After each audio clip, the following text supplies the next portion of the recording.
जय श्री साईं, जय श्री गुरुदेव। पूज्य गुरु जी डॉक्टर सतपथी जी को प्रणाम करते हुए, सच्चिदानंद साईनाथ को प्रणाम करते हुए, आप सभी लोगों को प्रणाम करते हुए हम आज की इस संध्या को प्रारंभ करते हैं। पिछली बार हम लोगों ने 39 चैप्टर को पे परिचर्चा किए थे, जहाँ पे हमने एक पार्ट उसका छूट गया था, वो समाधि मंदिर का निर्माण, उसको हम लोग पूरा कर पाए थे पिछले गुरुवार को। और आज हम चलते हैं फिर से 40वें अध्याय की तरफ।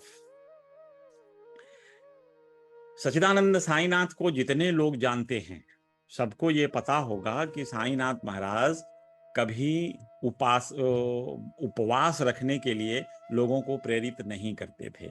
बाबा ये कहते थे कि तुम्हारे अंदर भगवान का निवास है, वो मंदिर है, तो तुम भगवान को भूखा क्यों मारोगे। तो इसलिए उनका ये था कि ना तो फास्ट ना तो फीस्ट। बाबा तो सब लोग जानते हैं आपके अल्पाहारी थे, और कम खाने के कितने फायदे हो सकते हैं।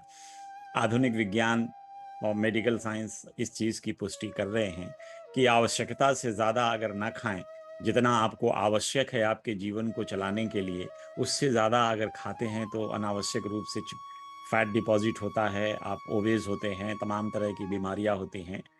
सो एक आजकल नेचुरोपैथी में एक मुहिम सा चल पड़ा है कि अपने भोजन से, अपने अन्न से, अपने खाने से अपने बीमारियों को नियंत्रित करें। तो ये चीज़ें जो आज हम जिसके बारे में परिचर्चा कर रहे हैं, जब वेस्टर्न इन पे रिसर्चेस कर करके हमारे सामने अपने तथ्य रख रहे हैं, लेबोरेटरी के तथ्य रख रहे हैं, डाटाज रख रहे हैं, सो तब हमको समझ में आ रहा है कि कम खाना चाहिए, क्या खाना चाहिए, क्या नहीं खाना चाहिए। लेकिन सच्चिदानंद साईनाथ महाराज और हमारे पूर्वज बहुत पहले से इन चीज़ों को जानते थे, इसीलिए स्वल्पाहारी बोलते थे। कम खाओ, जितना कम खाओ उतना फायदेमंद है। सो आज भी हम लोग ऐसा महसूस करते हैं कि आप अगर कम खाइए तो उससे देखिए रात को आपको कई तरह की समस्याएं खत्म होती हैं, नींद अच्छी आती है, और अच्छी नींद आती है तो आप अच्छा ध्यान भी लगा सकते हैं, क्योंकि मन विचलित नहीं होगा, चंचल नहीं होगा। चंचल रहता है, चित्त को साधने के लिए मन की शांति भी आवश्यक है। तो इन चीजों के फायदे बाबा पहले से जानते थे, और आज हम इन्हीं चीजों को देखेंगे कि एक बीबी देव साहब हुआ करते थे, ये मामलतदार थे दहाड़ू में। इनको सच्चिदानंद साईनाथ के बारे में पता चला नाना साहब चांदोरकर जी से, क्योंकि उस जमाने में आज जैसी ऑनलाइन सुविधाएं नहीं थी। उस जमाने में लोग एक दूसरे से जुड़ते थे, या ईश्वर के बारे में जानना हो या किसी को, तो सुनना पड़ता था प्रत्यक्ष जाकर के, कोई और साधन नहीं था। तो इसलिए बीबी देव साहब को भी सच्चिदानंद साईनाथ महाराज के बारे में जानकारी कहाँ से मिलती है? वो जानकारी मिलती है नाना साहब चांदोरकर जी से। फिर चांदोरकर जी ने अपनी कहानी बताई बीबी देव साहब को कि उनकी मुलाकात सच्चिदानंद साईनाथ महाराज से कैसे हुई। तो बीबी देव जी के मन में एक भाव उत्पन्न हुआ। भाव ऐसा आया, अहंकार पूर्ण था। अब अहंकार पूर्ण भाव ऐसा हुआ कि बीबी देव को लगने लगा कि नाना साहब चांदोरकर जो बता रहे हैं कि इनको सच्चिदानंद साईनाथ ने बहुत प्रयास करके जबरदस्ती इनको शिरडी बुलाए थे। नाना साहब चांदोरकर ने कहा कि मुझे कई बार बाबा बुलाने का प्रयास किए, पर मैं अभागा उनके पास गया नहीं। तो बीवी साहब जो थे देव साहब, इनके मन में अहंकार क्या आया कि अरे वाह, नाना साहब चांदोरकर डिप्टी कलेक्टर थे, तो बाबा ने इनको बुलाया, और बुला करके अपने पास अपनी भक्ति में अपने अपना अपना जो आशीर्वाद है, अपना जो सानिध्य है नाना साहब चांदोरकर को दिया। तो मैं कोई नाना साहब चांदोरकर से कम बड़ा अधिकारी थोड़ी हूं, क्योंकि उस समय बीबी देव साहब मामलतदार थे, तो उनको भी लगा, कह रहे हैं कि मैं भी तो एक अधिकारी हूं। तो सच्चिदानंद साईनाथ अगर सदगुरु हैं, समर्थ सदगुरु हैं, तो वो मुझे भी बुलाएंगे। तो जब तक बाबा बुलाएंगे नहीं, मैं शिरडी जाता नहीं। तो बीबी देव जी के सामने ये बात ये आई थी कि बाबा कब बुलाएंगे। खैर ऐसी परिस्थिति आई कि बीबी देव साहब को ज्ञानेश्वरी का पठन नहीं कर पा रहे थे, तो उनको शिरडी जाना पड़ा, और एक और मौके पर उनको शिरडी जाने से उनको बाबा का सानिध्य प्राप्त हुआ। सच्चिदानंद साईनाथ महाराज कई तरह से अपने भक्तों को अपने पास बुलाते हैं, और जिनको बुलाते हैं वो सारी तैयारी करके बुलाते हैं। जैसे काका साहब दीक्षित को जब वो उन्होंने अपने पास बुलाया, सो काका साहब दीक्षित के पाँव में लंगड़ापन था, आप सभी लोग जानते हैं। इसी लंगड़ेपन को दूर करने के लिए चांदोरकर जी वहां निमित्त मात्र बने थे नाना साहब काका साहब दीक्षित को बताने में।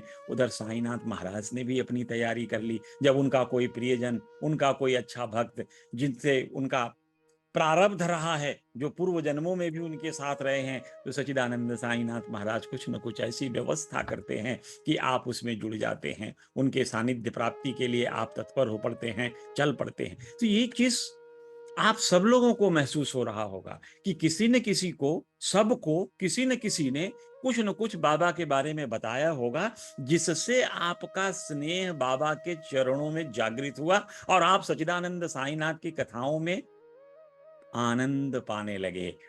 तो जिनको भगवान से प्रेम होगा, जो अच्छे जन होंगे, उन्हीं के हृदय में बाबा के प्रति या ईश्वर के प्रति सद्भावना जागृत होती है। ये सबके प्रति जो खल लोग हैं, जो बुरे लोग हों, उनके हृदय में कभी सच्चिदानंद साईनाथ महाराज या किसी गुरु तत्व या ईश्वर के प्रति कभी भी कोई भाव जागृत नहीं होता। बाबा का एक विशेषता ये थी कि बाबा एक पारिवारिक गुरु हैं। बाबा के पारिवारिक गुरु होने का फायदा यह था कि बाबा मनुष्य को सांसारिक ज्ञान और आध्यात्मिक ज्ञान दोनों देते थे। देखिए, सदगुरु और गुरु में इतना ही अंतर है। गुरु तो तमाम आपके जीवन में आएंगे, जो कुछ सिखाते हैं, जिनसे भी आप कोई चीज सीखे, वह एक गुरु है। लेकिन आध्यात्मिक गुरु वही गुरु है जो आपके वो मुक्ति मार्ग पर ले जा करके मोक्ष प्रदान करा दे, जो ब्रह्म दर्शन करा दे, जो आत्म दर्शन करा दे, जो आपके अंदर यह भाव ला दे कि आप क्या हैं, कौन हैं, आपका परिचय आपको ही करा दे, यानी आत्म साक्षात्कार कराने में समर्थ हो, उसी को तो हम सदगुरु कह सकते हैं। जो सच्चिदानंद साईनाथ महाराज तो समर्थ सदगुरु हैं।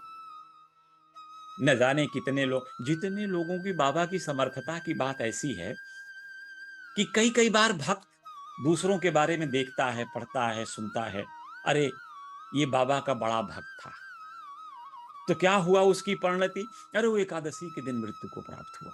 तो आपके मन में क्या इच्छा आएगी? आपके मन में भी यही इच्छा जागृत होगी कि हे सच्चिदानंद साईनाथ महाराज, मैं भी आपकी सेवा कर रहा हूं, मैं भी उपासना कर रहा हूं, मैं भी आपके दिखाए रास्ते पे चलने का प्रयास कर रहा हूं, इसलिए हे सदगुरु, मेरी भी मृत्यु एकादशी को हो। ऐसी स्थिति शिरडी में आई कि सब भक्त बाबा से एकादशी की मृत्यु मांगने लगे, और एकादशी की मृत्यु के लिए सब लोगों बाबा के पास हाथ जोड़ के प्रार्थना कर रहे हैं। और सौभाग्य देखिए कि जो जिस दिन जैसे भी मांगा, उसको उसी तरह से मृत्यु प्राप्त हुई। शिरडी में रहने वाले बाबा के अनन्य भक्त अधिकांशतः की मृत्यु एकादशी के दिन हुई। ये समर्थ सदगुरुओं के लिए बड़ा आसान सा काम है कि आपके जाने का दिन तय कर देते हैं। और सबसे बड़ी चीज जो सदगुरु होने से फायदा है कि जब यह शरीर से प्राण निकलता है ना, तो शरीर उस समय तो हम सब लोग मूर्छित अवस्था में होते हैं, चाह कर भी सदगुरु को याद नहीं कर पाते। जब याद नहीं कर पाते इस मूर्छित अवस्था में, तो सदगुरु को पुकारेंगे कैसे? लेकिन यदि आपने जीवन पर्यंत सदगुरु की सेवा की है, सदगुरु की का नाम ध्यान किया है, इच्छा रखा है, उनके दिखाए रास्तों पर चले हैं, हृदय को निर्मल किया है, छल कपट विहीन भक्ति की है, तो ऐसी स्थिति में सदगुरु आपके मूर्छित अवस्था होने के बावजूद आपके प्राण को अपने पास लेकर सतगति प्रदान करते हैं। यह सदगुरु की बहुत बड़ी कृपा है। इसीलिए हमारे जीवन में एक समर्थ सदगुरु की आवश्यकता होती है। और आवश्यकता तो है, हम समर्थ सदगुरु से जुड़ तो गए, लेकिन क्या हम अपने जो रास्ता उन्होंने दिखाया है, हम अपने आप को उस रास्ते पे चलाने में भी समर्थ हुए? क्या हम अपने हृदय से छल कपट इन चीजों को दूर किए? क्या हम मानवता की सेवा के लिए आगे बढ़ पाए? बहुत से लोग कहते हैं कि चलो, इस बड़ा स्पिरिचुअलिज्म में आजकल जुड़ गया हूं, जिनको स्पिरिचुअलिज्म का कोई मतलब भी नहीं समझ में आता। वो समझते हैं कि स्पिरिचुअल होने का मतलब है कि धार्मिक होना। हम पूजा पाठ कर रहे हैं तो हम स्पिरिचुअल हैं। अरे सदगुरु ने यही स्पिरिचुअलिज्म थोड़ी सिखाई, यह आध्यात्मिकता थोड़ी सिखाई। सदगुरु तो वो कहते हैं स्पिरिचुअलिज्म का मतलब होता है spirit to help others. Others I mean needy. तो जिनको आवश्यकता है उनकी मदद करना, मानवता के उत्थान के लिए, मानवता के कल्याण के लिए कार्य करना ही आध्यात्मिकता कहलाती है। तो सदगुरु क्या करते हैं? पहले सदगुरु आपके हृदय में निश्चित तौर पे परिवर्तन करते हैं। आपका मन मानवता की सेवा की तरफ मोड़ देते हैं। ये हमारी इंद्रियां हैं ना, ये ऐसी हैं कि ये हर समय भोग विलास की चीजों में भागती हैं। तो सदगुरु इनको उस भोग विलास से हटा करके एक ऐसी दिशा में मोड़ते हैं जहां से आप मानवता के लिए जुड़ जाते हो, मानवता की सेवा के लिए जुड़ जाते हो। तो यही काम तो सदगुरु करते हैं। इसीलिए सदगुरु की हमें आवश्यकता है कि हमारे हृदय में भी मानव सेवा के लिए एक प्रेरणा बना दें, एक प्रेरणा दे दें, ताकि यह जीवन भी हम लोगों की तरह, जो बाबा के भक्त हैं उनकी तरह अपने आप को सरल बनाकर, सहज बनाकर मानवता की सेवा में लग जाए। तो सच्चिदानंद साईनाथ की एक और कृपा है। एक और कृपा यह है कि आपके हृदय से भेदभाव का भाव, जो एक दूसरे को आपसे अलग करती है, जो आप दूसरे को छोटा समझते हैं, कई कई बार आपके हृदय में आपको बड़ा समझने का बड़ा भाव उत्पन्न होता है, अहंकार आता है। तो सच्चिदानंद साईनाथ महाराज आपके हृदय से यह भेदभाव की भावना मिटा देते हैं। तो आप जब अपने आप को समर्थ सदगुरु का भक्त कहते हैं, तो आपके लक्षण को देखिए कि क्या आपके हृदय में मानवता की सेवा के लिए भाव उठ रहे हैं? क्या आपके हृदय में भेदभाव मिट गया है? क्या आपके हृदय में मानव को सिर्फ मानव समझते हैं, उसके जाति धर्म से नहीं समझते? क्या ऐसा भाव भी आपके हृदय में आता है? क्या सबके लिए समानता का भाव आपके हृदय में आता है? ये सेल्फ टेस्ट है। आप खुद कर सकते हैं। आप खुद देख सकते हैं कि आपकी भक्ति, आपकी ईश्वर के साथ सानिध्य, ईश्वर की भक्ति में आप कैसे लीन होते चले जा रहे हैं। तो जैसे जैसे आप ईश्वर की भक्ति में बढ़ेंगे, जैसे जैसे बाबा का सानिध्यता बढ़ेगा, वैसे वैसे आपके जीवन में इन चीजों की भी वृद्धि होगी। आपके हृदय में मानवता के प्रति भाव उत्पन्न होगा, उनकी सेवा के लिए भाव उत्पन्न होगा। सो ऐसी स्थिति सच्चिदानंद साईनाथ महाराज ऐसा बनाते हैं। भेदभाव वाला ऐसा है कि जब बरसात में पानी बरसता है ना, तो हर नाले गली कूचे का पानी मिल करके एक ही जगह इकट्ठा होकर नदी में चला जाता है, एक सार हो जाता है, एकात्मता हो जाती है, सब एक दूसरे से मिल जाते हैं। तो ऐसा भाव आपके हो। फिर कहीं नहीं कोई ये कहता कि ये नाले वाला पानी है, ये नदी वाला पानी है, ये कुएं वाला पानी है, ये बस्ती वाला पानी है, ये उधर वाला है। सब नदी का जल ही बनता है। गंगा जल में, जो गंगा नदी है, इसमें तमाम जल जाता है, नाले भी जाते हैं, कंपनीज के जो बड़े बड़े फैक्ट्रीज लगी हैं उनके उत्सर्ज भी जाते हैं, और सब जाकर के भी जब गंगा में मिल जाते हैं तो उसको हम गंगा जल ही कहते हैं। और गंगा जल का मतलब होता है सिर्फ गंगा जल। उसमें फिर कोई ये भी भेद नहीं होता कि ये नाले वाला गंगा जल है, ये नदी वाला गंगा जल है। सब एकात्मता आ जाती है, सब एक साथ मिल जाते हैं। सो सच्चिदानंद साईनाथ के शरण में आने से आपके हृदय में एकात्मता का बोध होता है। आपके हृदय में भेदभाव, जो आज के समाज में निहित है, जो आज के समाज में फैला है, वो भेदभाव मिट जाता है। एक दूसरे से विभेदता, छोटे बड़े का, जाति कुजाति का, यह सब ऊंची जाति बड़ी जाति, अच्छा धर्म बुरा धर्म, सब इनका भेद मिलकर एक ही धर्म आता है, मानवता की सेवा का धर्म। एक ही धर्म, एक ही विचार आता है, मानव समाज, एक ही समाज का निर्माण होता है, जहां हर लोग साईंमय होते हैं, हर लोग दूसरे की सेवा के लिए तत्पर होते हैं। आप जरा अंदाज लगाकर देखिए, यदि ऐसे समाज का निर्माण हो जाए जहां हम सब लोग एक दूसरे को बंधुत्व की भावना से देखें। अरे वेदों में तो हमने प्रार्थना ही यही किया है। हम कभी वेद में ये नहीं कहते हैं भगवान मेरा कल्याण करो, जब भगवान से हम प्रार्थना करते हैं तो। हम वेद में जो प्रार्थना करते हैं, हमारी संस्कृति रही है, भारतीय संस्कृति का मूल रहा है। सर्वे भवन्तु सुखिनः, सर्वे सन्तु निरामया, सर्वे पश्यन्तु भद्राणि, मा कश्चित् दुर्भाग् भवेत्। तो ये हम कहते हैं समय, सर्वे भवन्तु सुखिनः। हे भगवान, सिर्फ मुझे ही नहीं, इस सृष्टि के समस्त मानवों को सुखी करे, सबको सुख प्रदान करे। सर्वे सन्तु निरामयाः, सभी लोग निरामय हों, रोग रहित हों, किसी को किसी भी प्रकार का दुख ना हो। मां कश्चित दुख भाग भवेत्। हम अपनी प्रार्थना नहीं करते, जगत कल्याण के लिए प्रार्थना करते हैं, क्योंकि हमारी संस्कृति विरासत है वसुधैव कुटुंबकः। पूरी सृष्टि ही, पूरी वसुधा ही, पूरी पृथ्वी ही हमारा एक परिवार है। तो ऐसी भावना हमारे ऋषि मनीषियों की रही है, ऐसी प्रेरणा, ऐसा आचरण सिखाया है, ऐसा संस्कार उन्होंने हम लोगों में डाला है इस मानवता में, कि इस मानवता की सेवा करने के लिए तत्पर रहें। सो चलिए आज की कथा की तरफ चलते हैं। ये बीबी देव साहब की कथा से जुड़ा हुआ है, इसलिए मैंने बीबी देव साहब के बारे में थोड़ा सा आपको इंट्रोडक्शन दिया कि बीबी देव साहब भी धीरे धीरे बाबा के अनन्य भक्तों में से एक हो गए थे, और उन्होंने बाबा की भक्ति स्वीकार कर ली और बाबा को परब्रह्म के स्वरूप में देखने लगे थे। तो एक बार ऐसा था कि उनकी माता जी करीब 25-30 व्रत कर ली थी, तो उनको उस व्रत का उद्यापन करना था। हम सब लोग परिचित होंगे कि जब कोई व्रत करते हैं तो उसका उद्यापन भी करते हैं। सो ज़्यादा बेहतर यही होता है कि व्रत का उद्यापन करने के लिए किसी एक दिन को निर्धारित कर लें, और उस दिन अपने बंधु बांधवों, रिश्तेदारों को सबको बुला करके उनसे उनका पूजन अर्चन, अरे सॉरी, उनके लिए भोजन आदि की व्यवस्था की जाए, भगवान की पूजन अर्चन की जाए सबके साथ सामूहिक रूप से। तो यही तो एक तरह से होती है कि जिसको हम कहते हैं उद्यापन करना।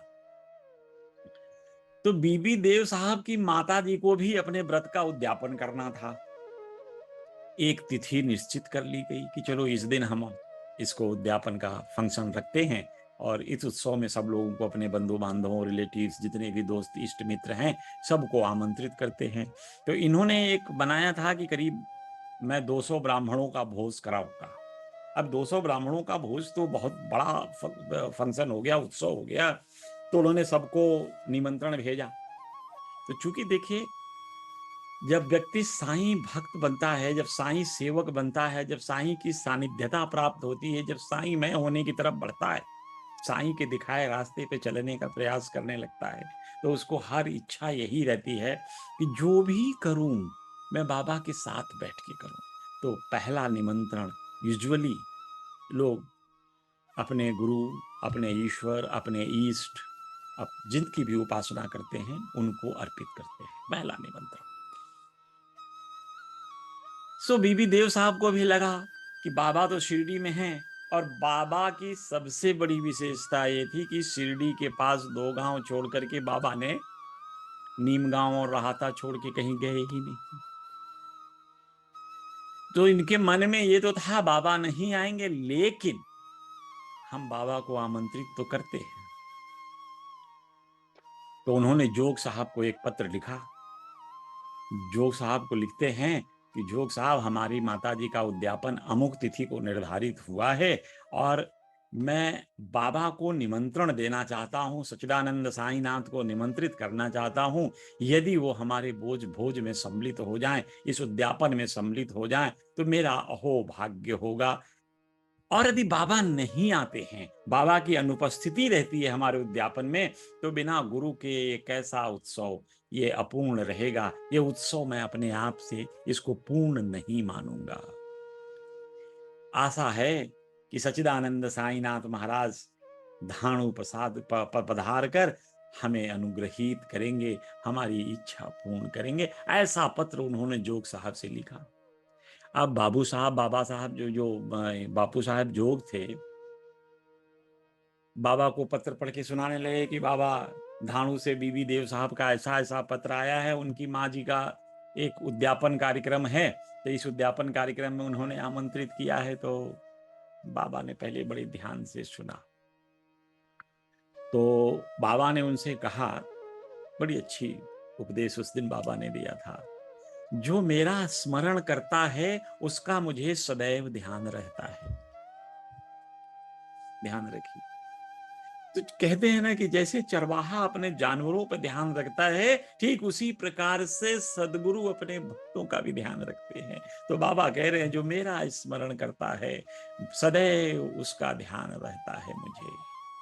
फिर जो बाबा कह रहे हैं कि मुझे यात्रा के लिए कोई साधन, तांगा, गाड़ी, इसकी आवश्यकता नहीं है, मैं जहां चाहूं क्षण में पहुंच सकता हूं। मुझे जो प्रेम से पुकारता है उसके सम्मुख में अविलंब प्रकट होता हूं। कहना तुलसीदास ने भी कहा, हरि व्यापक सर्वत्र समाना, प्रेम ते प्रकट हूं ही मैं जाना। तो सच्चिदानंद साईनाथ महाराज भी यही कह रहे हैं, जो मुझे प्रेम से पुकारता है तो मैं अविलंब ही उसके सेवा, उसके कार्य के लिए, उसकी मदद के लिए मैं तुरंत उपस्थित हो जाता हूं। ऐसी विशिष्टता है सच्चिदानंद साईनाथ महाराज की। सो बाबा ने जोग से कहा, अरे जोग साहब आप एक पत्र लिख करके उसे भेज दो, कंफर्म कर दो कि मैं आऊंगा, उसको कंफर्म कर दो। देखिए इस तरह के भाव जब भक्त विह्वल होकर बाबा को पुकारता है, जो बाबा ने कहा कि जो मेरा स्मरण करता है उसका मुझे सदैव ही ध्यान रहता है, इसी चीज को भगवान गीता में भगवान श्री कृष्ण ने भी कहा है। कैसे कहा है? यो माम पश्यति सर्वत्र सर्वं च मयि पश्यति तस्याहं न प्रणश्यामि स च मे न प्रणश्यति। जो माम पश्यति सर्वत्र, जो मुझे सब जगह देखता है। जो माम पश्यति सर्वत्र, जो मुझे सब जगह देखता है। फिर सर्वम च मयि पश्यति, सब में मुझे ही देखता है। भगवान की देखिए शैली, देखिए कह रहे जो मुझे सर्वत्र देखता है और सब में मुझे ही देखता है, तस्याहम न प्रणश्यामि, मैं उसके लिए ना तो कभी अदृश्य होता हूं ना वह मेरे लिए अदृश्य होता है। जो बाबा ने कहा कि मैं सदैव उसका स्मरण करता हूं, जो मेरा स्मरण करता है मैं सदैव उसका ध्यान रखता हूं, ये भगवान श्री कृष्ण की वाणी है। वही वाणी सच्चिदानंद साईनाथ महाराज भी बोल रहे हैं। सो आपके हृदय में, मेरे हृदय में यही सब बाबा के दिए हुए वचन जो विश्वास जगाते हैं कि हम क्यों अपने गुरु के साथ जुड़ें, क्यों अपने जीवन को व्यर्थ न लगाएं। गुरु तो समर्थ है ना, समर्थ सदगुरु सदैव अपने भक्तों की मदद करते हैं, इसमें कोई संशय नहीं है। जरूरत है, खोट होगा तो हमारे स्नेह, प्रेम, प्यार, भक्ति में होगा। गुरु के आशीर्वाद में, गुरु की कृपा में कभी खोट नहीं होता, यह मानकर चलना। सो बाबा ने कहा कि उसे पत्र भेज दो भाई कि मैं आऊंगा और मेरे साथ 2 लोग और आएंगे। तो उन्होंने कहा बाबा ने कि जो आप भी चलना और एक किसी और को ले लेना, तो हम 3 लोग उसके यहाँ भोज में पधारेंगे। जोग साहब तो बड़े प्रसन्न हुए कि चलो मैं भी दहानू जाऊंगा बाबा के साथ, बाबा हमें भी कह रहे हैं कि दहानू चलो, तो इससे अच्छा और क्या हो सकता है। तो दहानू जाने के लिए जोग के मन में कुतूहलता होने लगी। उन्होंने बड़ी प्रसन्नता से बीवी देव साहब को पत्र लिखा कि बाबा की आज्ञा प्राप्त हो गई है, मैं, बाबा और एक और 3 लोग आपके भोज में अवश्य उपस्थित होंगे। तो एक बार देव साहब जब पत्र पढ़े तो इतना मन प्रसन्न हो गया कि पूछो नहीं। जो मांगा बाबा ने स्वीकार कर लिया। फिर उनको समझ में आया बाबा तो 2 गांव छोड़ के कहीं गए ही नहीं, तो यहां कैसे आएंगे। फिर विचार आया कि बाबा के लिए क्या असंभव है, खुद नहीं आएंगे तो किसी न किसी स्वरूप में, किसी न किसी संत को, दूसरे को भेज देंगे, पर बाबा अगर कह रहे हैं तो आएंगे जरूर। तो अब सच्चिदानंद साईनाथ ने एक लीला रची। देखिए अपने भक्तों की परीक्षा सच्चिदानंद साईनाथ कैसे लेते हैं और अपने वचन को कैसे पूर्ण करते हैं। सच्चिदानंद ने जो भी कहा उसको सबको पूर्ण किया। तो आज भी इस वचन का क्या सच्चिदानंद साईनाथ महाराज शिरडी से चल करके धाणु आकर के इनके यानी बीबी देव साहब के उद्यापन फंक्शन में, उद्यापन उत्सव में भोजन किया। आइए इस चीज को जानते हैं। हुआ ये कि जिस दिन उत्सव था उसके 15-20 दिन पहले 2 सन्यासी धाणु स्टेशन पे आते हैं और सीधा स्टेशन मास्टर के कमरे में जाकर के बैठते हैं। उन्होंने स्टेशन मास्टर को कहा कि हम एक गौपालक संस्था से जुड़े हुए हैं और कुछ चंदे के लिए आपके पास आए हैं, तो कृपया हमें कुछ चंदा दे दें ताकि हमारा गौ पालन का कार्यक्रम अच्छे से चले। दोनों सन्यासियों की ओर ध्यान देते हुए स्टेशन मास्टर ने कहा, देखिए प्रभु, सन्यासीगण, देवगण, ऐसा नहीं है कि हम लोग सबके लिए चंदा देते हैं। यह चंदा इकट्ठा करना और दान देने का काम यहाँ के मामलतदार का है। तो मामलतदार साहब के ऑफिस में आप जाएं और उनसे अनुग्रह करें, उनसे विनती करें, हो सकता है वो आपको कुछ दान दे दें। तो जब तक सन्यासी वहां से चले मुड़ते दोनों सन्यासी, तब तक मामलतदार यानी बीबी देव साहब वहां पधार गए। अब बीबी देव साहब जब पधारे तो स्टेशन मास्टर ने इन दोनों का परिचय भी कराया। कह रहे हैं, देव सर, ये लोग एक गौपालक संस्था से जुड़े हैं, ये कुछ चंदे के लिए आपके साथ पास आए हैं। तो बीबी देव साहब ने कहा कि क्या है, देखिए अभी तत्काल तो मैं कोई चंदा आपको दे नहीं सकूंगा। कारण चंदा नहीं देने का,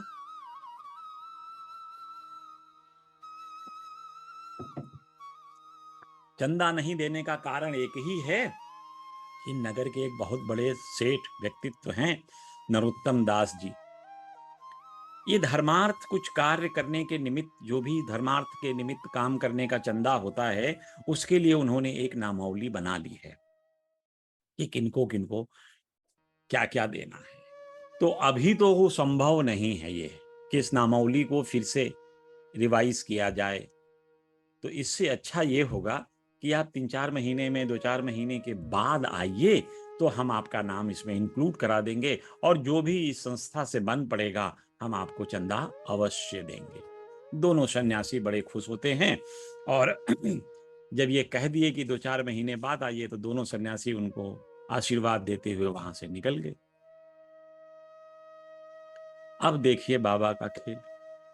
जिस दिन इनका उद्यापन का उत्सव था, ठीक उसी दिन एक और सन्यासी 2 बच्चों के साथ, 2 बच्चे उनके थे, पर वो सन्यासी अकेले तांगे से उतरते हैं देव साहब के घर के सामने। समय सवेरे का करीब 10, साढ़े 10 के आसपास रहा होगा। जो उत्सव था वो 12 बजे शुरू होना था।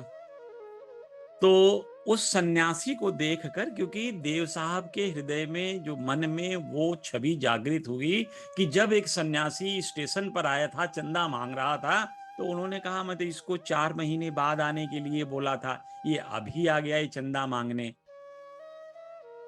तो देव साहब ने उनसे कहा कि अरे भाई, आप अभी आ गए। तो बाबा ने कहा, वो सन्यासी सच्चिदानंद साईनाथ थे, मैं आपको अभी से डिस्क्लोज कर देता हूं ताकि आपको भाव आता रहे। उस सन्यासी ने उनसे, देव साहब से कहा कि देव साहब, मैं चंदे के निमित्त नहीं आया हूं, मैं तो आपके उद्यापन में भोजन करने के लिए आया हूं। तो देव साहब ने कहा, ये बड़ी खुशी की बात है, बड़ी खुशी की बात है, आप आए, पधारें, पर अभी तो उद्यापन का उत्सव शुरू नहीं हुआ है, तो अभी कैसे भोजन कराऊंगा, तो करीब 2 घंटे लगेंगे। आप कहाँ रुके हैं, मैं वहाँ अपने व्यक्तियों को भेज दूंगा, वो आपको लिवा आएंगे। तो सन्यासी ने कहा कि इसकी आवश्यकता नहीं है, ध्यान रखिए, हम जब आपका फंक्शन शुरू होगा खुद आऊंगा और हमारे साथ 2 लोग और आएंगे। उन्होंने कहा, नहीं ठीक है, ठीक है, आप समय से आइए, मुझे बड़ा अच्छा लगेगा, मैं कृतार्थ महसूस करूंगा, आप अवश्य पधारें। तो आप अपने उन 2 साथियों को भी अवश्य साथ लेकर आए। अब देखिए 2 घंटे का टाइम था, 12 बजने में, 12:30 बजे प्रारंभ, 12:30, 12, 12:30 ऐसा होता है। तो 2 घंटे के लिए बाबा कहीं चले गए, अदृश्य हो गए। और ठीक जब उत्सव का भोज शुरू हुआ, तो पहली पंक्ति में ही सच्चिदानंद साईनाथ महाराज अपने 2 लोगों के साथ, यानी 3 लोग बैठ करके आराम से भोजन किए और भोजन करके वहां से चले गए। अब इनका उत्सव पूरे दिन चला, शाम ओम तक हो गया। इनकी निगाह लगी थी कि सच्चिदानंद साईनाथ महाराज कब आएंगे, या उनका संदेशा कब आएगा, या कोई उनका रेफरेंस लेके कब आएगा कि मुझे बाबा ने आपके भोज में आने के लिए बोला है। तो ये बड़े परेशान कि अब क्या करें। तो इन्होंने फिर कहा कि ऐसा बाबा को करना नहीं चाहिए था। जब बाबा ने कंफर्म किया था कि आएंगे, मुझे वचन दिया था, तो बाबा ने अपना वचन तोड़ा। तो ये बड़े दुखी मन से बाबा को फिर से पत्र लिखे, और फिर से पत्र लिख करके बोलते हैं कि मुझे ऐसी उम्मीद थी कि आप आए, लेकिन आपने अपना वचन तोड़ दिया। यह पत्र मिला जोग साहब को। जोग साहब ने बाबा को बताया कि बाबा आप गए नहीं। देखिए उनको कितना दुख हुआ था बीबी देव साहब को, और उन्होंने एक पत्र लिख करके नाराजगी व्यक्त की है, बड़ा दुख व्यक्त किया है। बाबा कह रहे हैं अरे ऐसा कैसे, जब मैंने उसको वचन दिया था तो मैं कभी धोखा नहीं देता, मेरे वचन कभी थोथा फोथा नहीं होते। मैं उसके घर गया था, उसको बताया भी था कि मेरे साथ 2 और लोग आए हैं। मैं उसको तो इंडिकेट भी किया था कि मैं 3 लोगों के साथ आऊंगा। मैंने पत्र भी लिखवाया था तुमसे, और मैं 3 लोगों के साथ पहुंचा भी, 2 लोगों के साथ, और एक मैं खुद पहुंचा भी था। और मैं उसके उद्यापन में भोजन करके आया हूं, मैं धोखा नहीं दिया हूं। अरे जब उसमें इतनी सामर्थ्य नहीं थी कि वो अपने गुरु को पहचान सके, तो उसने निमंत्रण क्यों दिया। अब जोग साहब को तो बड़ी अंदर से ग्लानि सी होने लगी। बाबा कह रहे हैं कि मैं अपना वचन पूर्ण करने के लिए अपना सर्वस्व निछावर कर दूंगा। मेरे वचन कभी, मेरे शब्द कभी असत्य नहीं निकलेंगे। ये सच्चिदानंद के वचन हैं। अब जोग को थोड़ा मन में लगा कि वाह, सच्चिदानंद साईनाथ महाराज ने उनके घर जाकर के भोजन किया, तो उन्होंने मन में बड़ा भाव, अच्छा भाव लेकर के जोग को, उनको बीबी देव को चिट्ठी लिखी कि तुम्हारे घर तो सच्चिदानंद साईनाथ ने खाना खा लिया। और बाबा ने कहा कि उसको लिख चिट्ठी में कि जब मैं उसके घर गया था तो उसने मन में सोचा था कि चंदा मांगने के लिए आया है। मैंने उसको क्लियर किया था, स्पष्ट किया था कि मैं चंदा मांगने नहीं आया हूं, मैं उद्यापन में भोजन करने आया हूं, और मेरे साथ 2 और लोग आएंगे। तब उसने कहा कि अपने साथियों को भी लेकर आना। उसको बोलो मैंने कभी धोखा नहीं दिया। जब वो मेरे शब्दों को भी नहीं समझ पाया तो मैं क्या करूंगा। इस पर फिर बाबा ने कहा, एक अच्छी और सीख दिखाई बाबा ने, एक जो उपदेश दिया है। बाबा के ये उपदेश कई कई अध्यायों में मिलते हैं और बड़े मार्मिक होते हैं। और सच जानिए, यदि इन उपदेशों को आप आत्मसात करें हृदय में, तो आपको सच्चिदानंद साईनाथ महाराज के प्रति प्रेम सहजता से उमड़ पड़ेगा, सहजता से प्रेम उमड़ पड़ेगा, क्योंकि उनके वचनों में विश्वास करना आसान नहीं है। जब कभी भी आप किसी गुरु के वचनों में विश्वास करते हैं तो गुरु तत्व जागृत हो जाता है। अब ये बाबा कह रहे हैं, जब भक्त अनन्य भाव से सदगुरु की शरण में आता है, तभी उसे अनुभव होने लगता है कि उसके सब धार्मिक कृत्य उत्तम प्रकार से चलते हैं और निर्विघ्न समाप्त होते हैं। तो यह गुरुजी ने, जो यहाँ सच्चिदानंद साईनाथ महाराज ने भी लिखा, कहा कि सदगुरु के शरण में जाना कैसे, अनन्य भाव से। अनन्य मतलब न अन्य, कोई दूसरा नहीं, एक ही भाव हो, एक ही आस्था हो, एक ही विश्वास हो अपने सदगुरु के प्रति, दूसरा कोई नहीं हो। तो अनन्य भाव से यदि आप शरण में जाते हैं, अरे अनन्य भाव से तो विभीषण गया था। जब रावण ने विभीषण को लात मार लंका से निकाल दिया, तो विभीषण कहाँ गया? भगवान राम के पास गया। क्या करने गया? शरणागति मांगने गया। और क्यों गया? विभीषण श्री राम के चरणों में गिर करके कहता है, श्रवण सुजस सुनियाय सुप्रभु भंजन भवभीर, त्राहि त्राहि आरति हरन शरण सुखद रघुबीर। कह रहा, श्रवण सुयश सुनियाय, मैं अपने कानों से आपके यश को सुन करके आया हूं, आपकी प्रभुता को सुन करके आया हूं। भव प्रभु भंजन भवभीर। हे प्रभु, आप संसार के जन्म और मृत्यु के दुखों को, सांसारिक दुखों को नष्ट कर देते हो, नाश करने वाले हो। त्राहि त्राहि आरति हरन। हे भगवान, अब मेरा कष्ट दूर। जब आर्तनाद निकलता है अंदर से, जब अंतर मन से कोई भक्त ईश्वर से मांगता है, तो उसकी हर बात सुनी जाती है, इसमें कोई संशय नहीं है। लेकिन होना चाहिए मन, अंतर मन से आर्तनाद होनी चाहिए। तो विभीषण के पास ऐसी स्थिति थी कि राम के सहारा के अलावा उनके पास कुछ नहीं हो। तो भगवान क्या कहते हैं? निर्मल मन जन सो मोहि पावा, मोहि कपट छल छिद्र न भावा।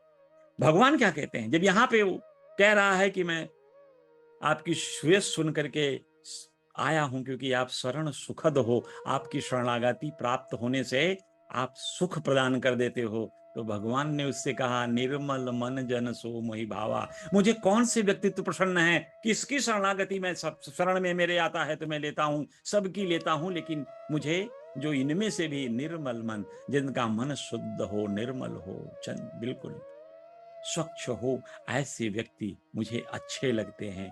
मोहि कपट छल नहीं भावा। ऐसे व्यक्तित्व जिनके हृदय में छल और कपट भरा हुआ है, ऐसे व्यक्ति जब मेरे पास आते हैं तो मुझे अच्छा नहीं लगता है। मोहि कपट छल छिद्र न भावा। छिद्र मतलब जो दूसरे की बुराइयां करते रहते हैं, जो दूसरों में दोष देखते हैं, ऐसे लोगों से मुझे मुझे अच्छे नहीं लगते हैं। तो भगवान तो कह रहे हैं कि विभीषण, तुम तो मेरे भक्त रहे, इसलिए मैं तुम्हें स्वीकार कर रहा हूं, ऐसा नहीं है। शरणागति आए हुए व्यक्ति को तो हर कोई स्वीकार करता है, इसमें कोई संशय नहीं, करना चाहिए। जो शरणागत आए हुए व्यक्ति को स्वीकार नहीं करे, वह पापी सदस्य है। कोटि विप्रबध लागत जाहू, आए शरण तजहु नहीं काहू। यदि कोई आदमी इतना बड़ा अपराधी हो कि हजारों लाखों करोड़ों ब्राह्मणों की हत्या करके भी आया हो, तो भी उसको शरणागति देना ईश्वर का कार्य। उसके कर्मों का फल तो मिलेगा, लेकिन भगवान उसे शरणागति देते हैं, शरणागति देकर उसे सुधरने का अवसर देते हैं। आए शरण तजहि नहीं काहू। जो भी मेरे शरण में आता है, मैं किसी को दूर नहीं भगाना। रहीमदास की कविताएं देखिए। रहीमदास ने तो बड़े, मतलब एक तरह से कहा जाए कि स्पष्ट भाव में कहा, रहीमन वेनर मर चुके जे कहीं मांगन जाए। रहीमन दास जी कहते हैं कि वो तो मरा हुआ है, तो मरा समझो उसके, वो तो अपने सबसे गिरा हुआ है, जो कहीं मांगने जा रहा है, जिसके पास सामर्थ्य नहीं है, कुछ कर नहीं सकता। लेकिन उनसे पहले वे मुए जिन मुख निकसत नाही, जो उनको मना कर देते हैं कि मैं कुछ नहीं दूंगा। रहीमदास के हिसाब से उन मनुष्य जो मना कर रहा है, उससे भी ज्यादा गिरा हुआ है। इसीलिए हम लोग सदैव यही कहते हैं, पूज्य गुरु जी भी अपने उपदेशों में यही कहते हैं कि जब कोई तुमसे कुछ मांगे तो ना देने के लिए झूठ मत बोलना। अगर तुम्हारी इच्छा नहीं देने की है, मत दो, कोई बात नहीं है, लेकिन उससे झूठ का बहाना मत बनाना। दूसरी चीज, यदि आपको कोई मांगा, आप अभी असमंजस में हो, सोच रहे हो कि क्या करूं, दूं नहीं दूं, दूं नहीं दूं, ऐसी असमंजस में जब आप आगे निकल गए और बाद में आपको ध्यान आया मन में कि मैं दे दिया होता तो अच्छा होता, सो यह भाव जब हृदय में आए, तो किसी मंदिर में जाकर जो भी देने की इच्छा है उसको दे देना, वहां तक पहुंच जाएगा, वो आप अपने कर्मों से मुक्त हो जाएंगे। सो यही कहते हैं कि जब भगवान, जब भक्त अनन्य भाव से श्री सदगुरु के शरण में आता है, तब उसे अनुभूति होने लगती है कि उसके सब धार्मिक कृत्य उत्तम प्रकार से चलते हैं, जैसे बीबी देव साहब का धार्मिक कृत्य अच्छे से चला। अब बाबा की एक दूसरी लीला देखते हैं। एक दूसरी लीला है हेमाद पंत की खुद की। सबको पता है कि हेमाद पंत जी यहीं बांद्रा में रहते थे। बांद्रा से सच्चिदानंद की लीला सुन करके शिरडी जा करके बाबा के पास रहे। इन्होंने वो बाबा के चक्की पीसने वाली कथा देखी, लीला देखी तो इनके बाद इनके हृदय में भाव उत्पन्न हुआ कि ऐसे महान संत के चरित्र को लिखना चाहिए। तो इसलिए इनके हृदय में सच्चरित्र लिखने की भावना जागृत हुई। या आज अगर हेमांत पंत ये सच्चरित्र नहीं लिखे होते तो हम लोग शायद बाबा के बारे में इस तरह की अनुभूति नहीं कर पाते, बाबा की लीलाओं का साक्षात्कार नहीं कर पाते, उनकी लीलाओं से परिचित नहीं होते।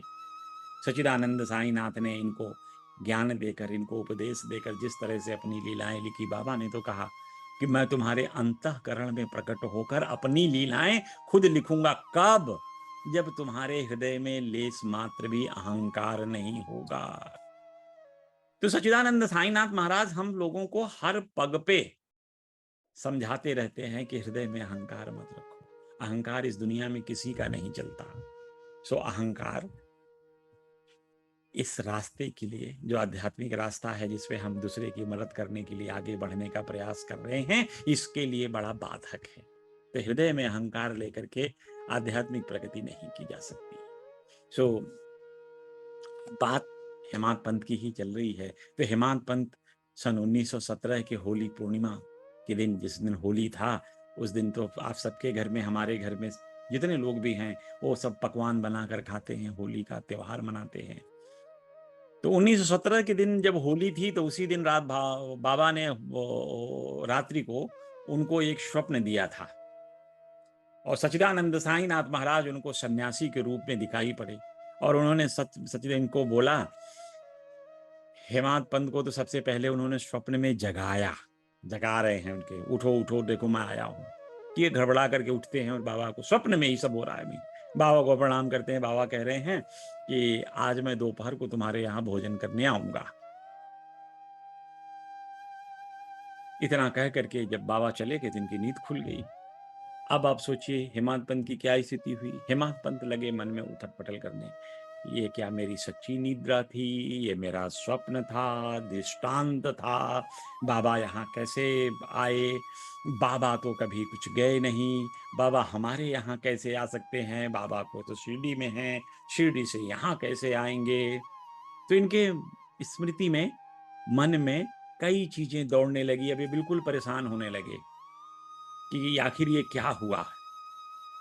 यद्यपि हेमांत पंत जी 1910 से सच्चिदानंद साईनाथ के सानिध्य का आनंद ले रहे थे, सच्चिदानंद साईनाथ के साथ थे, तदापि भी उनके हृदय में संशय था कि बाबा ने जब कहा है तो कैसे आएंगे, ये स्वप्न की बात है, ये क्या ऐसे ही स्वप्न की बात है। उन्होंने कोई आशा नहीं थी कि सच्चिदानंद साईनाथ महाराज शिरडी से आकर के अपने इस भक्त को कृतार्थ करेंगे, इसके साथ बैठकर भोजन करेंगे, ऐसा कैसे संभव। उनके मन में ये सब बातें आने लगी थी और प्रदान होने लगे।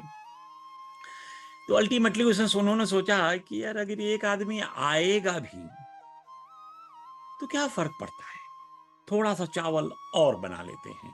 तो उन्होंने यही सोचकर अपने पत्नी से कहा कि कल एक आदमी और ज्वाइन कर सकता है हम लोगों को लंच पे, आज लंच पे, तो उसके लिए भी थोड़ा सा चावल बढ़ा देना, थोड़ा भात बना लेना, काम हो जाएगा। तो उनकी पत्नी ने कहा कि भाई ऐसे कैसे भात बना लेना, कौन आ रहा है, कुछ तो होगा उसका नाम, कौन अतिथि है आपका, बताइए। उनको तो होता ही है। तो इन्होंने अब सोचा कि मैं इसको गुप्त रख के, मेरा काम चलने वाला नहीं है, यदि ये नहीं बनाई भात तो होगा क्या, और बाबा आ गए तब क्या होगा। तो इसलिए इन्होंने पूरा स्वप्न की बात अपनी पत्नी को समझाते हैं आराम से कि देखो ऐसे ऐसे बाबा स्वप्न में आकर मुझे जगा कर बोले कि मैं तुम्हारे यहाँ आज दोपहर को भोजन करने आऊंगा। तो पत्नी ने कहा,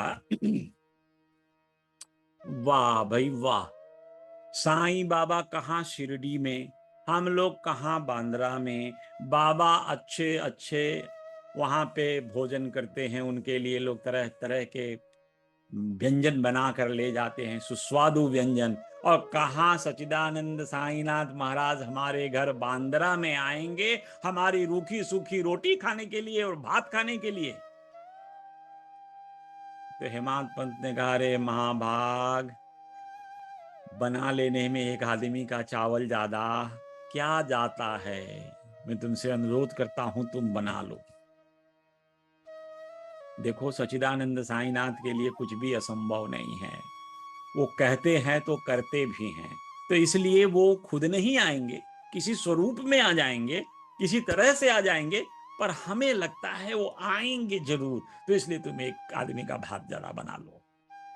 सो अब उनको भी लगा कि ठीक है भाई, अगर आप कह रही हैं सो मैं मना लेती हूँ, क्योंकि समर्थ गुरु होता है, विश्वास बड़ी अडिग होनी चाहिए।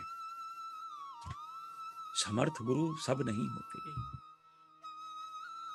गुरु भागवत में गुरु जी ने भी इस गुरु के समर्थता पे एक पंक्ति लिखी है कि श्री गुरु जाहार समर्थ ता पाई भयर की अर्थ।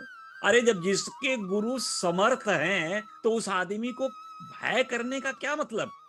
क्यों भय होना चाहिए, क्यों संशय होना चाहिए? जब तुम समर्थ सदगुरु के शिष्य हो तो तुम्हारे हृदय में ये भय की स्थिति, आएंगे नहीं आएंगे, ऐसा भयाकुल क्यों? गुरु कृपारु गुरु शक्ति प्रछन्ने तार थाए नीति। कह रहे हैं जब देखो गुरु शक्ति प्रछन्न रूप से, प्रछन्न रूप मतलब मानी गुप्त रूप से, छिपे हुए रूप से नित्य उनके साथ काम करती है। किनके? भक्तों के साथ। तो जब ये हमको पता है कि हमारा गुरु समर्थ है और गुरु शक्ति हमारे साथ सदैव रहती है, तो इसमें संशय की बात कहां है?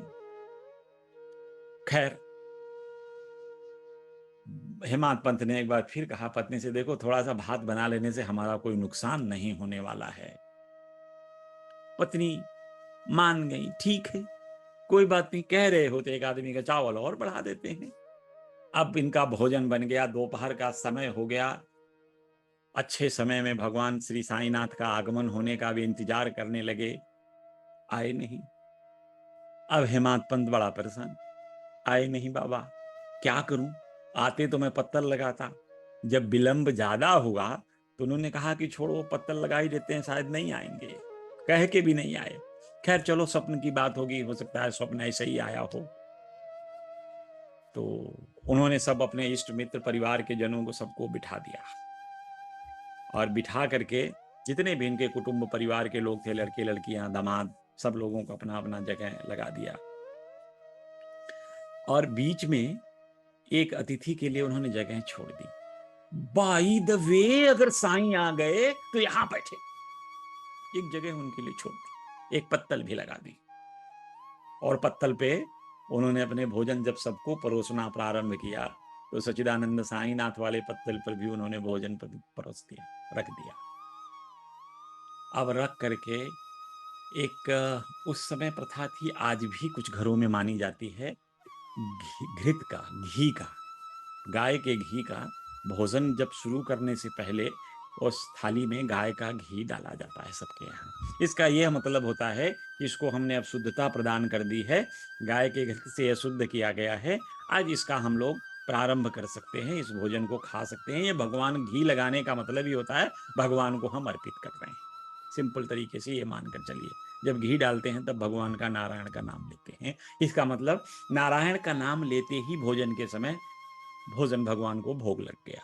सब यही काम मैं आपसे भी अनुरोध करता हूं कि आप भी जब कभी भोजन करें, जब कभी भी भोजन करें, जो भी करें, एक बार भगवान को याद कर लीजिए ना, क्या जाता है आपका।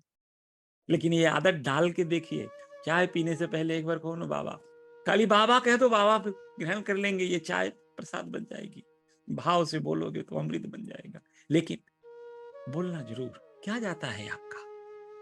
खाना खाते समय, कुछ करते समय, जाते समय, आते समय बाबा को, बाबा मैं कर रहा हूँ, याद कर लो, सिर्फ उनको अर्पण हो गया। धीरे धीरे धीरे धीरे ये आदत डाल लो, बड़ा अच्छा आदत। इससे आपको हर समय महसूस होगा मैं अपने गुरु सच्चिदानंद सदगुरु साईनाथ महाराज के पास ही हूँ। ये गुरु की अनुभूति होती रहती है। छोटी छोटी छोटी छोटी चीजें हैं, जहां जो कुछ भी होगा आप गुरु की अनुभूति रखो। हृदय में भगवान को याद करना ही उनकी उपासना करने के बराबर की बात है। शुद्ध मन से याद करो भगवान। जहां कहीं तकलीफ हो उनको बताओ, बाबा ये परेशानी हो गई है, आप देख लें। और सच्चिदानंद साईनाथ आर्तनाद जब हृदय से निकलता है तो उसको जरूर पूरा करते, उसको जरूर सुनते हैं वहां आगे। तो यहां थालियों में घी डाला जा चुका था। घी डाला जा चुका का मतलब नारायण को भोग लग चुका है।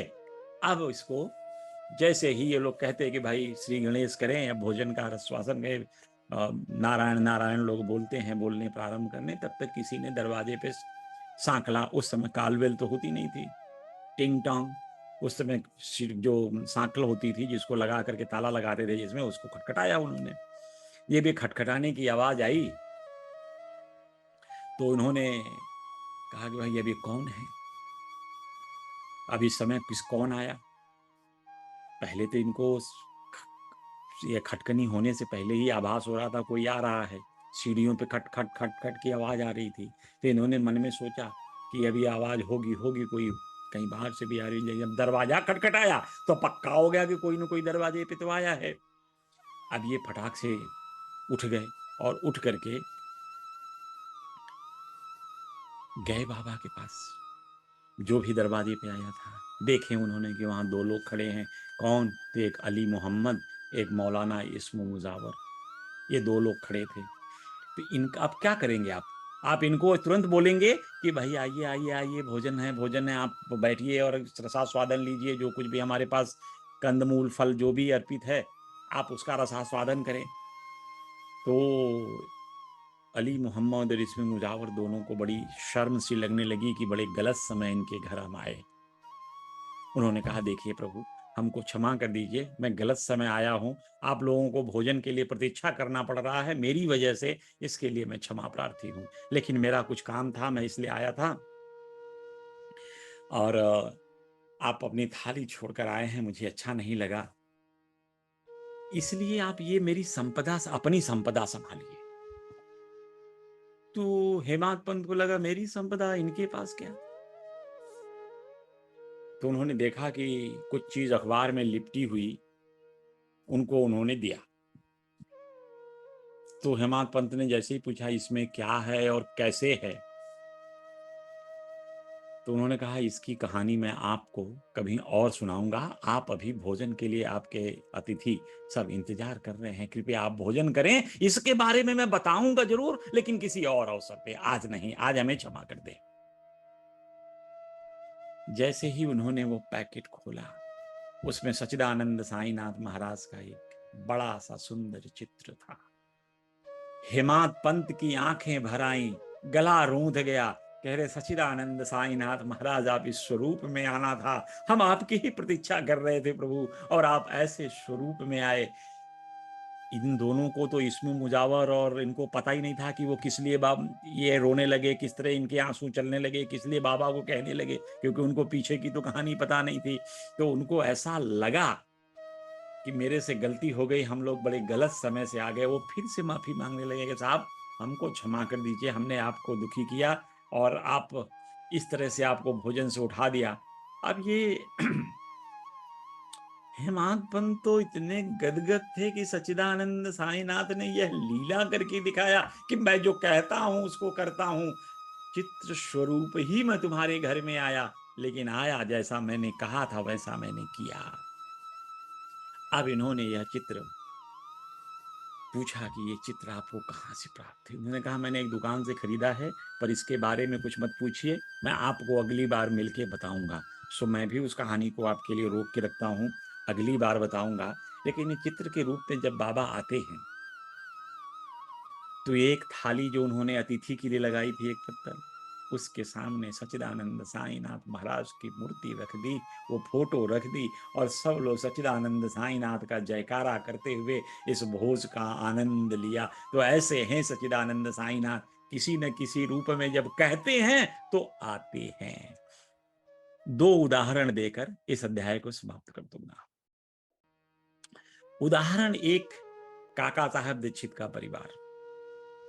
बाबा ने काका साहब दीक्षित को आप सब लोग जानते हैं कि उनको दिया था कि मैं तुम्हारे परिवार का ऋण भार सदा वहन करूंगा, इसमें संशय नहीं। बाबा यह एहसास कैसे कराते हैं? आपको सबको पता होगा कि काका साहब दीक्षित के जो अभी ट्रस्ट है, मंदिर है, उसमें सच्चिदानंद साईनाथ की एक वो चित्र जो जयकर साहब ने 1913 में बनाई थी, पहली चित्र है। और जैसे ही जयकर ने बना करके बाबा को दी, बाबा ने काका साहब दीक्षित को दे दी थी, यह रख लेना, अपने पूजा घर में रख दो, वो चित्र है। फिर जयकर साहब ने दो चिट्ठियां और बनाई कि कुछ पैसे मिल जाएंगे, जैसे है जैसे करके भी, एक चित्रकार आखिर क्या सोचता, उसका जीवन भरण तो चलना चाहिए ना। तो उसने फिर दो फोटो, 2 पेंटिंग और बनाई। वो पेंटिंग प्रधान साहब ने खरीद ली, पार्ले में ही रहते थे, ले आए। बात आई गई हो गई, 1913 की बात खत्म हो गई, सब हो गया, प्रधान साहब का देहावसान भी हो गया, उनके बच्चे रह गए। तो एक दिन प्रधान साहब को सच्चिदानंद साईनाथ, नाम बात है 1973 की, स्वप्न देते हैं कि तुम हमको ऐसे ही मोड़ मरोड़ के रखोगे, तुम्हारे बस की नहीं है, तुम मुझे काका दीक्षित के परिवार वालों को सौंप दो।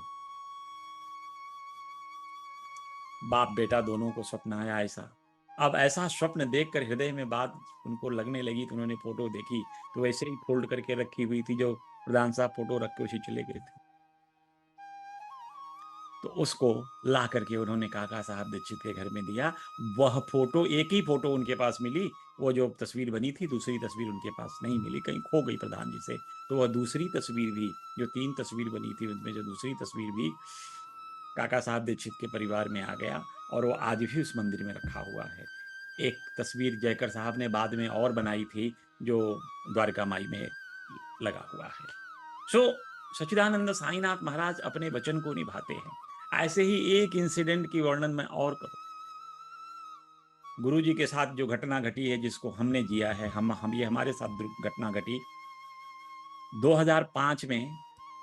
मेरा गाल ब्लैडर का ऑपरेशन होना था, गाल ब्लैडर रिमूवल का, और इतनी बुरी स्थिति थी उस समय मेरी कि वो गाल ब्लैडर लीवर के अंदर स्टिक करके, अंदर उसमें प्रेशर करके घुस गया था अंदर।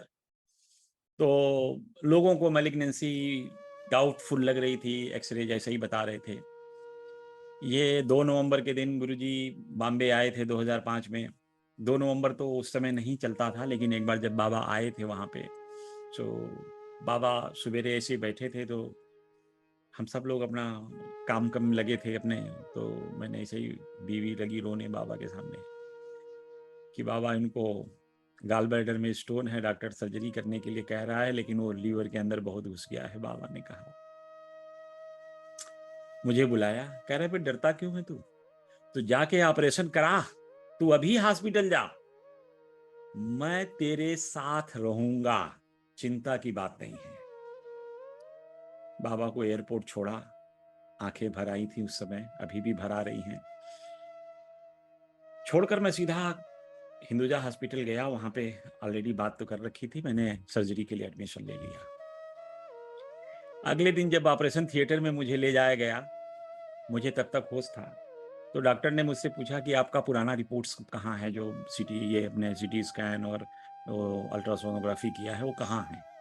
मैंने कहा वो तो मेरे कमरे में है। तो उन्होंने कमरे में फ़ोन करके वो फाइल मंगवा ली जिसमें मैं रिपोर्ट रखा था। उसी फाइल का पहला पेज पूज्य गुरु जी की फोटो थी। ऐसे सच्चिदानंद साईनाथ, ऐसे सदगुरु, ऐसे गुरु जो अपना वचन निभाने के लिए एक तरह की लीला रचते हैं। मुझे एहसास कराया, ये आभास दिया कि मैं जो कहा हूं कि मैं तुम्हारे साथ रहूंगा तुम्हारे ऑपरेशन थिएटर में, गुरु जी इस तरह से ऑपरेशन थिएटर में आए, और उनका रहना, सफल ऑपरेशन होना, बाद में बायोप्सी में कुछ नहीं निकलना। दुनिया कुछ भी मांगे इसको, एक मेडिकल का खेल कहे या जो कुछ भी कहे, लेकिन मेरी तो आत्मा यही कहती है कि ये मेरे गुरु का खेल था जिसने मेरी रक्षा की। आज उसी गुरु की देन है कि मैं इस रास्ते पर चल रहा हूं जितना संभव हो सकता। तो सच्चिदानंद साईनाथ महाराज या सदगुरु या हमारे गुरु जी आभास सदैव दिलाते हैं आपको, जो कहते हैं वो करके दिखाते हैं। कमी सिर्फ हमारे में होती है, हम वादा कर लेते हैं, जब हम तकलीफ में होते हैं तो हम तमाम तरह के वादा कर लेते हैं।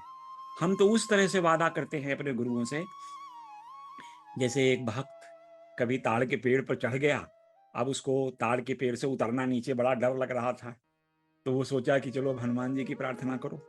हनुमान जी को प्रार्थना किया, करा भगवान आप तो ऊंचे नीचाई सब चढ़ते उतरते हो, मुझे भी उतार दो, मैं उतर करके आपको कम से कम 20 किलो का लड्डू चढ़ाऊंगा। तो चलो नाम लेके हनुमान हनुमान करते उतर आया। बीच में आया तो उसको लगा कि अब तो आधी दूरी उतर आया हूं, तो कहा हनुमान जी अब तो आधा ही बच गया, इतना भी कर दीजिए, मेरा 10 किलो तो पक्का चढ़ाऊंगा, जब आधा उतर ही गया तो आधा तो आपके नाम से चढ़ा ही दूंगा। उतरते उतरते और रास्ते में आया, 1/4 रह गया। तो भक्त कहने लगा, अच्छा अब तो 3/4 उतर गया, 1 ही चौथाई बचा, तो चलिए कम से कम 5 किलो तो मैं चढ़ाऊंगा ही चढ़ाऊंगा, इसको भी उतार दीजिए। भगवत कृपा से वो नीचे उतर गया। उसके साहस, जो ईश्वर के रूप में उसके पास साहस आती रही, वो साहस से नीचे तो उतर गया। उतरने के बाद कह रहा, अरे मैं तो उतर गया, ये तो मैं अपने पुरुषार्थ से उतरा हूं, मैं चलकर आया हूं, मैं उतरा हूं।